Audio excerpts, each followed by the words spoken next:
ter topado fazer essa abertura com a gente hoje. E agora eu vou para o Caiuva, que vai fazer a mediação entre as panelistas. Obrigada, Fábio. Obrigada, Adriana, e bom evento. Obrigada, Júlia. Obrigada, Adriana.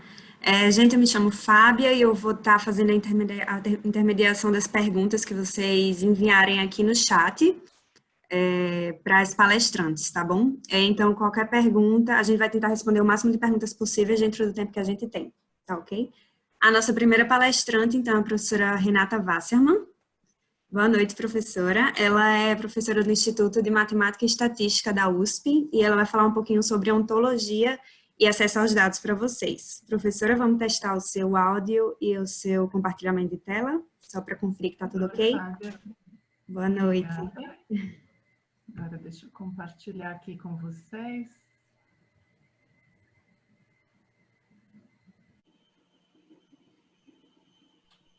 Deixa eu só... Pronto. Deu certo, professora. Okay. Agora deu. Deixa eu só fazer isso daqui. Eu vou interromper o meu áudio aqui para você ficar mais livre, tá bom? Tudo bem. Uma apresentação. Eu queria... Obrigada, Fábia. Então, queria agradecer o convite, a oportunidade de falar, pedir desculpas pelas condições técnicas, estamos todos em pandemia em casa, não tenho o meu equipamento preferido aqui, mas acho que vai dar para fazer uma apresentação. Então, deixa eu falar um pouco de mim. Eu me formei em Ciência da Computação na USP, fiz mestrado na USP, depois eu saí para fazer o doutorado na Holanda. E quando eu fui fazer o doutorado, eu fui fazer o doutorado em lógica. Lógica é uma área multidisciplinar, então, apesar da minha formação em computação, meus orientadores lá eram da filosofia, e a gente tinha gente no grupo que vinha da matemática, das ciências sociais, da computação, da linguística, muita gente. Então, foi uma experiência bem multidisciplinar e sempre foi isso que eu gostei na área de computação e na área de inteligência artificial, que é onde eu me situo. Eu voltei do doutorado e desde 2001 eu sou professora no Departamento de Ciência da Computação, que fica no Instituto de Matemática. Eu sou membro do projeto Intercity, que é um projeto grande para trabalhar com cidades inteligentes, e dentro desse projeto eu trabalho com a parte de saúde para cidades inteligentes, então com questões de dados médicos e como a gente faz para compartilhar dados médicos para poder ter um tratamento melhor na cidade. Além disso, a gente tem um centro, o Centro de Inteligência Artificial da USP, que é um centro que está recém-criado, que é uma parceria da USP com a IBM, e eu sou uma das pesquisadoras desse centro, que também é um centro bastante multidisciplinar, com gente da Poli, do IME, da FEFELESTE, de várias faculdades, da FEA, de várias faculdades da USP, aí só gente da USP. Então, eu disse que eu estudei computação no IME, e essa é uma foto que ficou um pouco famosa, apareceu em vários lugares, que é a foto da primeira turma da computação, então a primeira turma de ciência da computação da USP. E isso ficou famoso porque, se a gente olhar essa foto, quase só tem mulher, né? E qual que é a situação das mulheres na computação hoje? É bastante diferente, né? Hoje em dia a gente não tem só isso. Então, essa turma, ela se formou em 74, a primeira turma formada na computação. Eu entrei em 88, já tinha bem menos mulher do que homem, e a coisa só foi piorando em termos de proporção. Então, se a gente olhar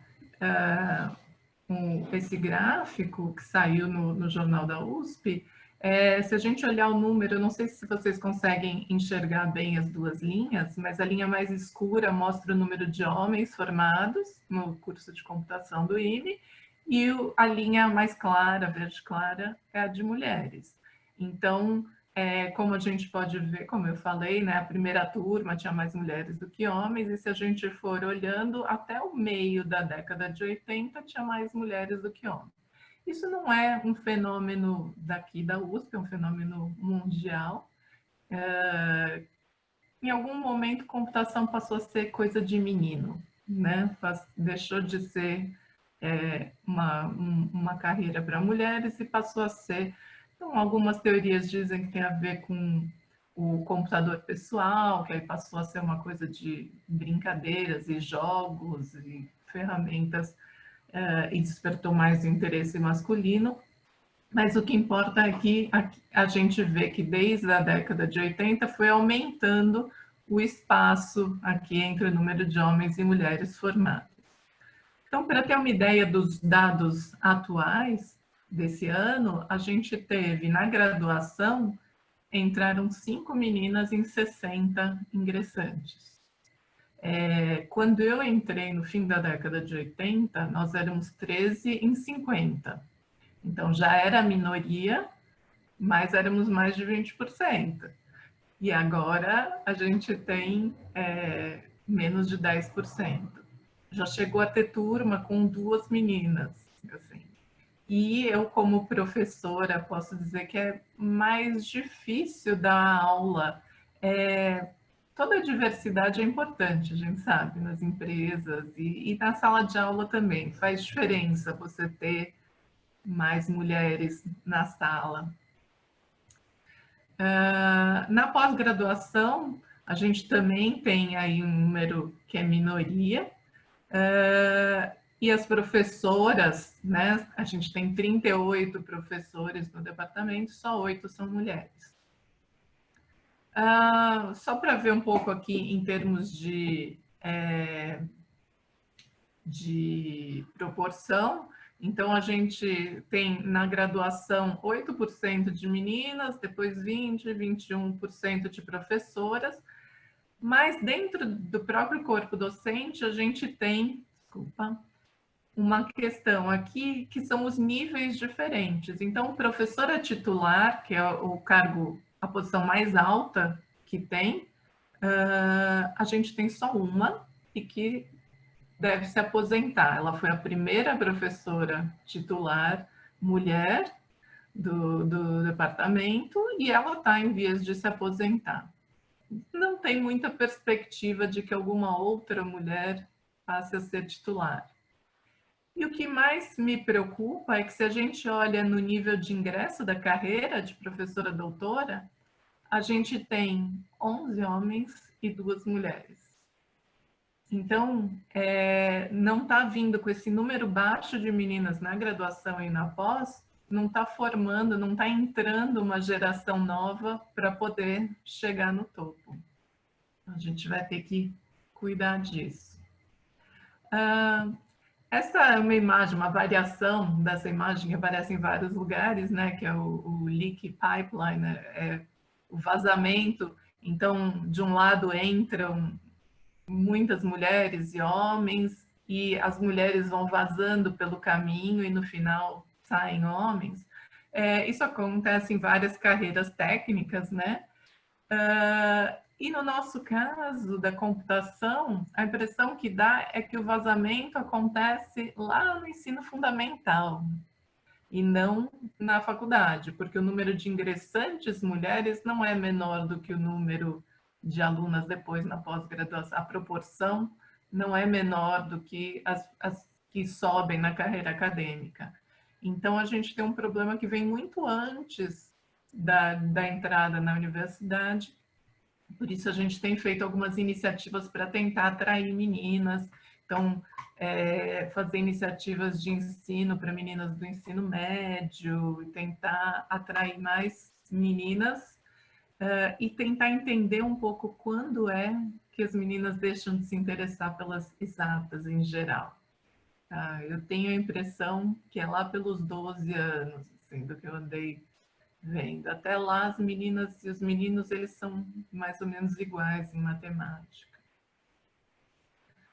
Mas agora, então, entrando no meu tópico de pesquisa, eu trabalho com inteligência artificial desde a época do meu mestrado, na verdade, desde a época da graduação. E quando eu fiz graduação, eu me formei em 91, né, não se falava muito. Inteligência artificial era uma coisa muito restrita à universidade. E eu fiz estágio durante a graduação no IPT, que é o Instituto de Pesquisa Tecnológica, e eu me interessei por essa área, comecei a estudar, depois fui fazer mestrado nisso.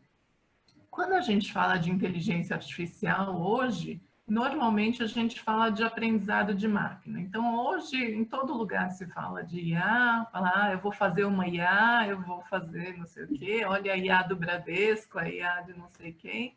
Normalmente, isso são sistemas de aprendizado de máquina que vão se basear em dados para extrair decisões. Mas inteligência artificial não é só isso. Aprendizado de máquina é uma parte da inteligência artificial. Então, eu trabalho na outra parte da inteligência artificial, que é chamada de inteligência artificial simbólica. Essa é a parte onde entra a lógica, que eu estudei no mestrado, no doutorado, e onde a gente pensa em regras, em conhecimento que vem dos especialistas sobre algum domínio para poder trabalhar.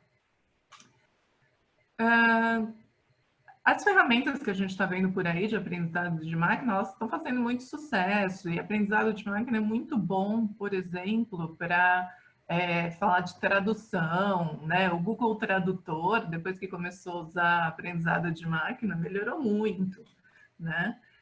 Então, em áreas onde a gente tem muitos dados que podem ser usados para esse aprendizado.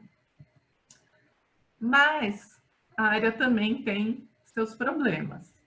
Então, se a gente olhar aqui, esse é um exemplo tirado do El País, eu gosto da manchete dele.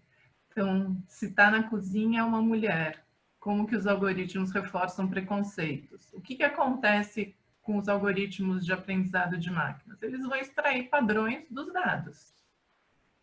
E o que tiver nos dados vai ser aprendido. Se a gente tem dados enviesados, o resultado é enviesado.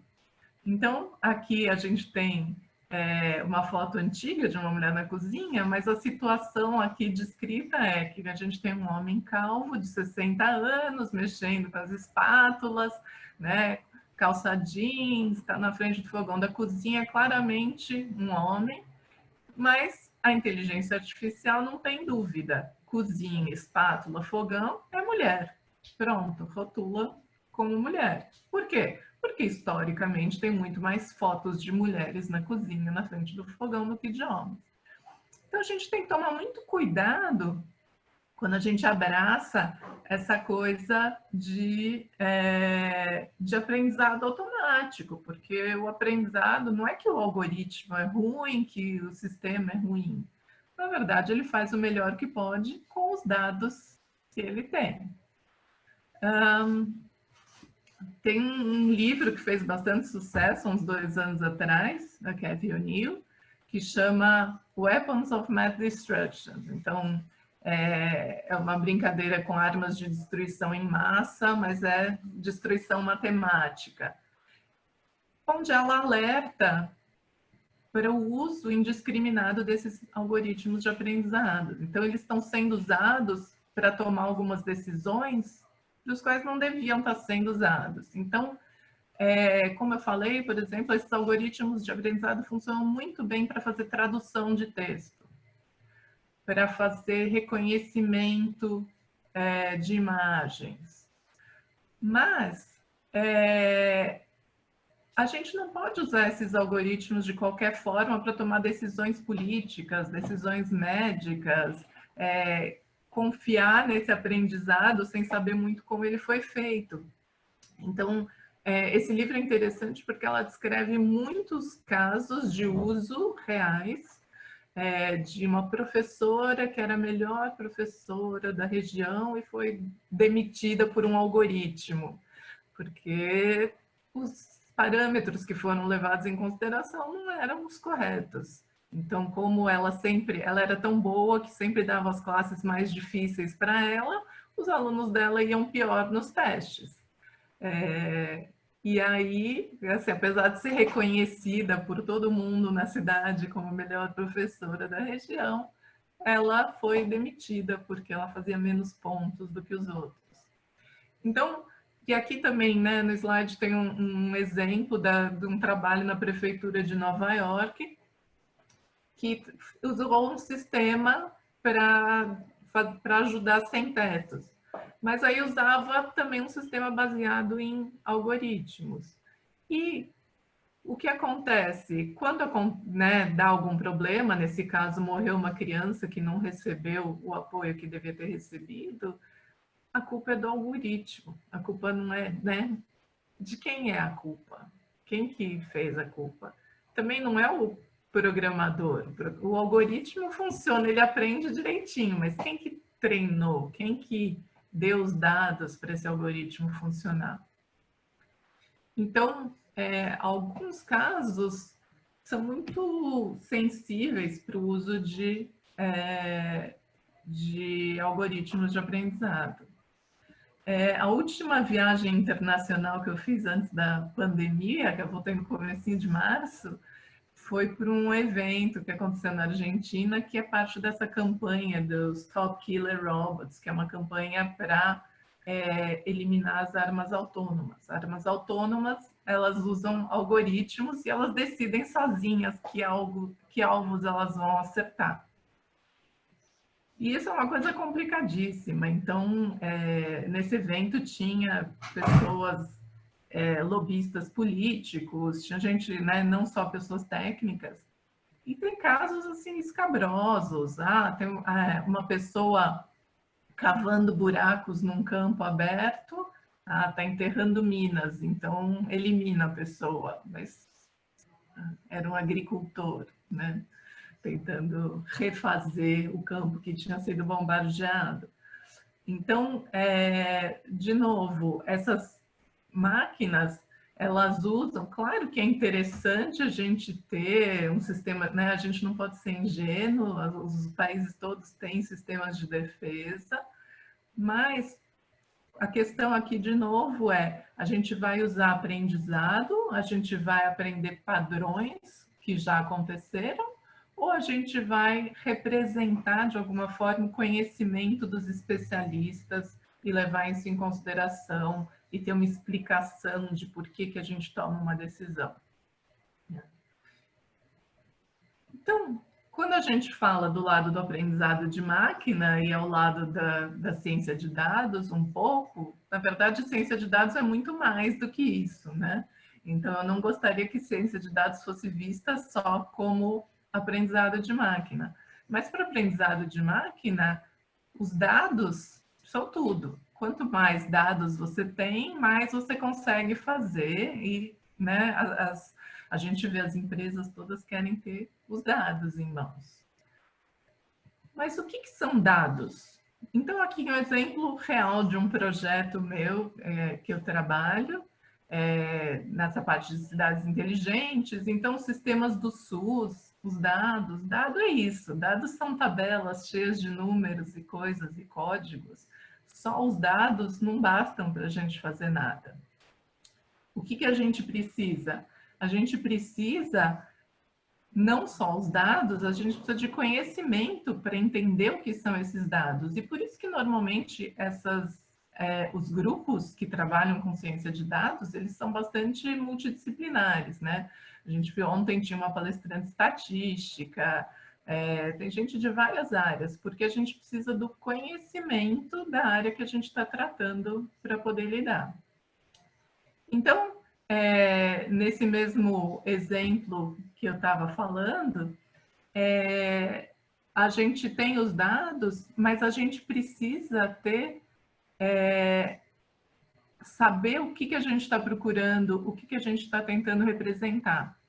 Então, eu falei, no fim, eu acabei pondo no título ontologias, mas não vai dar tempo de entrar na parte técnica, mas ontologias são partes dessa ideia da IA simbólica de representar o conhecimento. Então, uma ontologia ela é uma representação dos conceitos de um certo domínio. Então, aqui eu estou mostrando um exemplo de uma ontologia real, disponível para uso em projetos, a gente usa parte dela também, que é uma ontologia de doenças. Então, uma equipe, junto com os médicos, todo o conhecimento, foi definindo o que são os termos importantes, então, o que é uma doença, o que é uma evidência, como que a gente relaciona essas coisas, e existem linguagens, hoje em dia, para compartilhar essas conceitualizações. Então, a ontologia, ela vai dar os conceitos que a gente tem, como eles se relacionam. Então, aqui no dado médico, eu já trabalhei com um projeto na arquitetura, junto com pesquisadores da FAO, e lá a gente precisava do pessoal da arquitetura para estabelecer, a gente estava classificando fotos, então a gente precisava entender quais eram os materiais, os estilos, o que era importante colocar lá. E para cada domínio, a gente vai ter que representar esse conhecimento. Então, aqui um pedaço, um close aqui, é como se fosse uma hierarquia de conceitos, mas tem mais coisas representadas numa linguagem que é baseada em lógica. Mas então a gente vai olhar aqui doenças, as doenças podem ser causadas por agentes infecciosos, aí essas doenças causadas por agentes infecciosos podem ser causadas por bactérias, por fungos, parasitas, vírus, e a gente vai definindo esses dados. Essa ontologia, alguém definiu já, alguém, não é uma pessoa, né? Normalmente são grupos enormes, porque apesar de parecer uma coisa simples aqui, encontrar uma nomenclatura que seja comum para as pessoas que trabalham na área não é uma coisa tranquila. E essas ontologias, elas estão disponíveis para a gente usar. Então, quando a gente vai descrever, fazer um sistema, a gente pode usar esses conceitos junto com o conhecimento que a gente vai aprender. Depois a gente vai querer classificar dados, mas a gente vai interpretar esses dados com o conhecimento de fundo. Então, para dar um exemplo de um projeto que está ativo agora, a gente está trabalhando junto, então, eu com alguns alunos do meu grupo, junto com o pessoal da Faculdade de Saúde Pública, a gente está trabalhando nesse projeto de saúde materna. E o que a gente faz nesse projeto é usar ontologias que a gente foi criando para explicar os conceitos que são importantes quando se fala em gravidez interrompida, gravidez a termo, não a termo, índices que os médicos veem, né, da saúde do recém-nascido, saúde da mãe.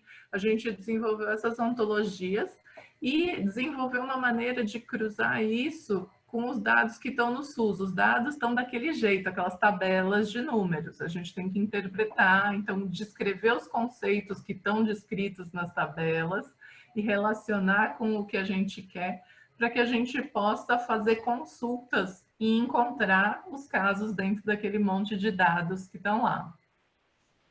Esse é um exemplo, mas todo esse trabalho que a gente fez de mapear dados do SUS, o SUS é um complexo imenso, é o maior sistema de saúde público do mundo, tem, a última vez que eu vi, tinha 150 sistemas diferentes de dados, tabelas, bancos de dados, nas mais diferentes plataformas, e eles foram desenvolvidos ao longo do tempo de forma independente, eles não conversam.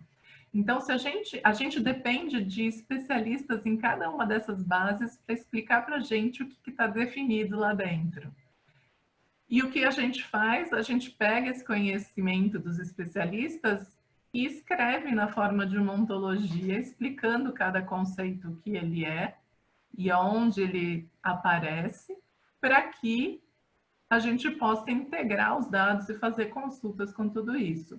Isso não serve só para esse projeto de saúde materna, mas serve para outros projetos que a gente tem uma parceria com a Secretaria Municipal de Saúde aqui de São Paulo, A gente está estabelecendo uma parceria com um grupo da GV que trabalha com a Secretaria Estadual do Rio de Janeiro, e a ideia é que a gente consiga levar. E agora, claro, como todo mundo, a gente está olhando essa integração dos dados do SUS para tentar ajudar com o Covid-19. Mas são os mesmos dados, os mesmos desafios. Então, aqui é só uma coisa rápida, então eu quis só contar um pouco o que a gente faz com uma parte da ciência de dados que não é tão explorada.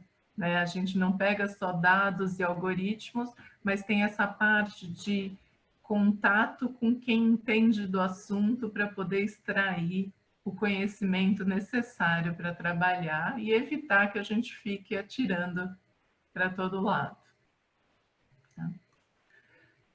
Então, era isso que eu queria falar para vocês. Obrigada mais uma vez pelo convite, pela oportunidade de falar aqui. Obrigada a você, professora. Muito boa essa palestra, parabéns. Obrigada. Muito esclarecedora. Agora a gente tem várias perguntas aqui para você. Opa, a gente só vai conseguir fazer algumas perguntas, porque a gente tem um tempo limitado, tá bom? Eu selecionei aqui algumas, eu e as meninas. A primeira foi de Francine Magalhães, e ela perguntou: Renata, pela sua experiência, quais os melhores métodos, mecanismos para diminuir os vieses e melhorar o aprendizado da IA? Falando aqui sobre resultados discriminatórios. Então, essa é uma discussão bem séria e que não tem uma resposta ainda, e algumas coisas, a própria autora daquele livro, a Cathy O'Neil, ela propõe algumas coisas. É muito importante a gente ter acesso aos dados que foram usados. Não adianta a gente saber qual foi o algoritmo usado, porque a gente tem vários algoritmos de aprendizado de máquina e a gente sabe o que os algoritmos fazem. Mas a gente tem que ter, para a gente poder confiar num sistema, a gente tem que ter acesso aos dados de treinamento e saber o que foi usado para treinar. Então, a gente tem que ter alguma medida de qualidade desses dados. E não tem jeito, né? A gente tem que olhar, se a gente quer saber se não tem um viés machista nos dados, a gente vai ter que explorar aquele conjunto de treinamento para garantir que a gente tenha pego exemplos, tanto femininos quanto masculinos.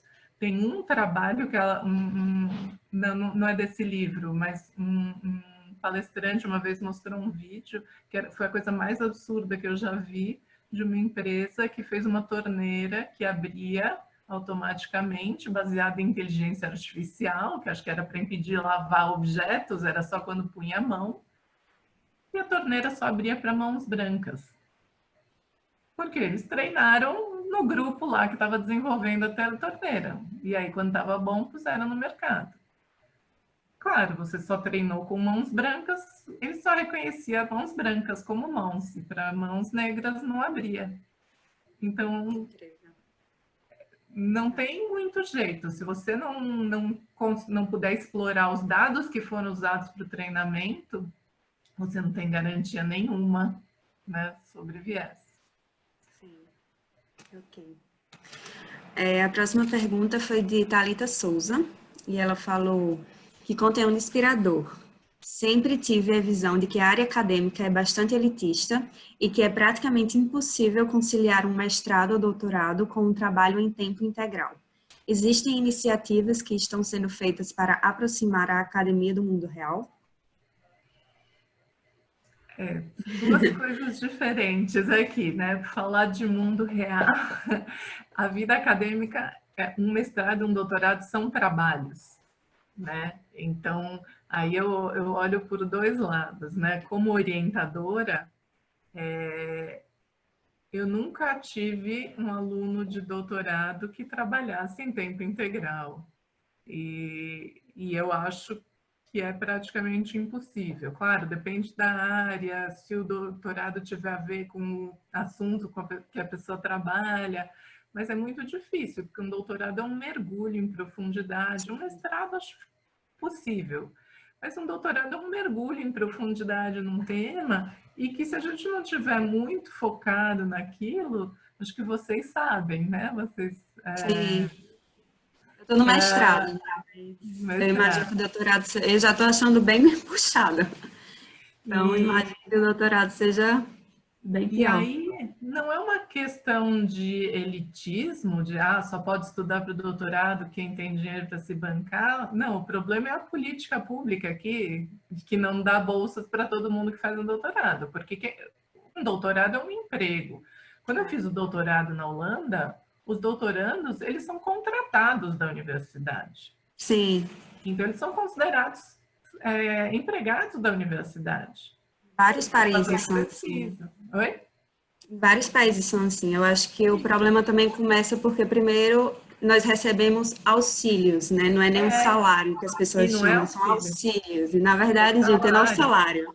Não é nosso auxílio, que alguém faça um doutorado de graça, né? Quer dizer, trabalha aí 5 anos de graça, 4 anos de graça para mim. Exato. Não está certo.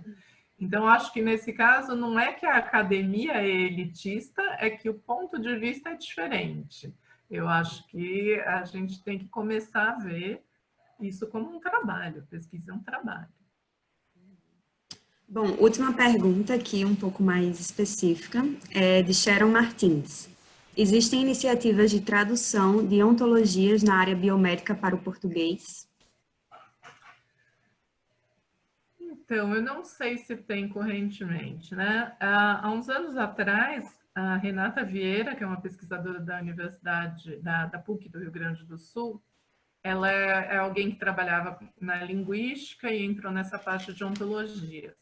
Ela fez um portal, há uns 10 anos atrás, e manteve por muito tempo de ontologias em língua portuguesa.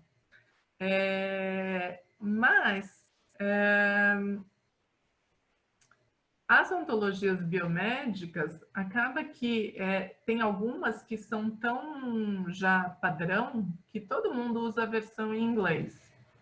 Então, tem para algumas coisas específicas, para as biomédicas, eu não sei, mas assim, eu sei que tem algumas terminologias que tem já tradução.